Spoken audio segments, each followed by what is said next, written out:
పేద విద్యార్థులకు ఆస్తి దానం చేసి కారుణ్య మరణం కోసం రాష్ట్రపతికి ప్రభుత్వ టీచర్ లేఖ గుండెల్ని పిండేసే కారణం.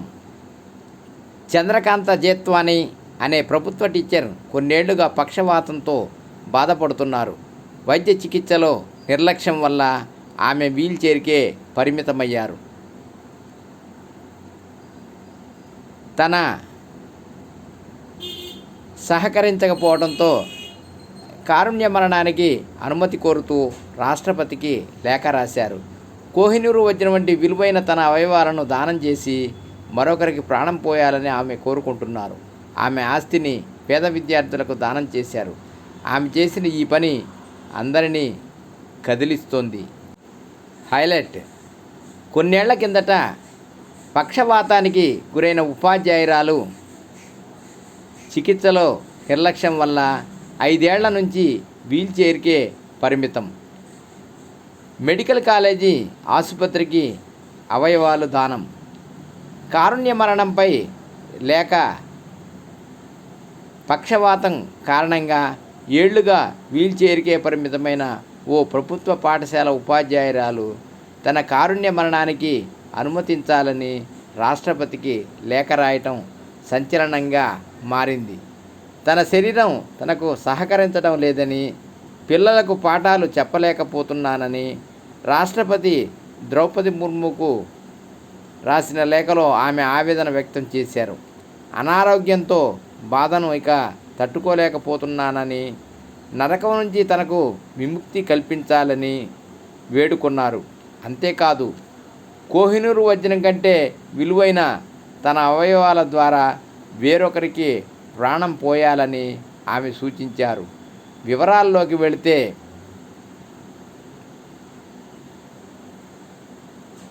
మధ్యప్రదేశ్ ఇండోర్కు చెందిన ప్రభుత్వ పాఠశాల ఉపాధ్యాయురాలు చంద్రకాంత జేత్వాని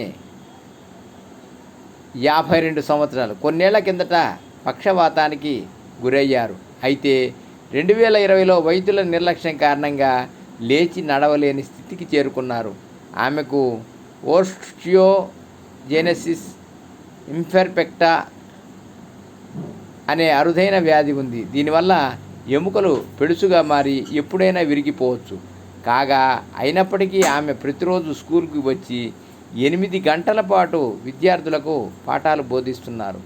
అయితే తన శరీరాన్ని దానం చేయాలనే సంకల్పంతో కారుణ్య మరణానికి అనుమతి కోరారు. తాను ఆత్మహత్యకు ప్రయత్నించను, కానీ నా శరీర భాగాలు మరొకరికి ప్రాణవాయువు కావాలి అని ముర్ముకు రాసిన లేఖలో పేర్కొన్నారు. ఆమె అవయవదానమే కాదు, ఆస్తిని కూడా పేద విద్యార్థులకు దానం చేసి గొప్ప మనసు చాటుకున్నారు. తన ఆస్తిని మొత్తం పాఠశాలలోని 6 పేద విద్యార్థులకు చంద్రకాంత్ దానం చేశారు.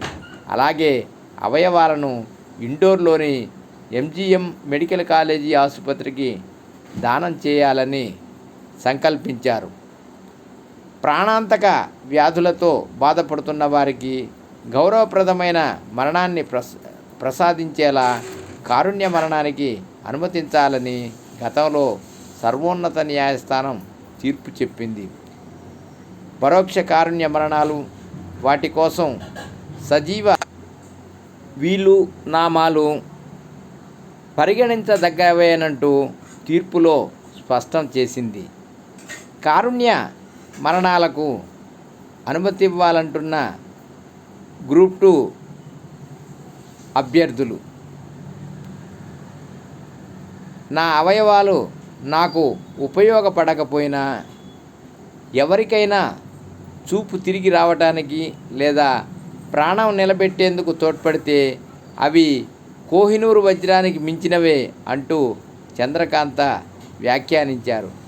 School head master Sukh Ram Prasad మాట్లాడుతూ, ఆమె సైన్స్ సబ్జెక్టులో నిపుణురాలు, వైద్య సమస్యలు ఎన్నో అవమానాలను ఎదుర్కొంటూ విద్యార్థులకు సేవలందిస్తున్నారు.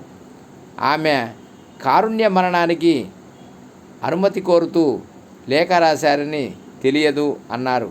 కాగా దీనిపై రాష్ట్రపతి ముర్ము ఎటువంటి నిర్ణయం తీసుకుంటారో తెలియాల్సి ఉంది. ఆమె మాత్రం తనకు విముక్తి కల్పించాలని కోరుతున్నారు.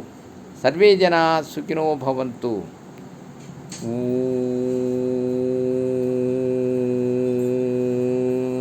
నమః శివాయ.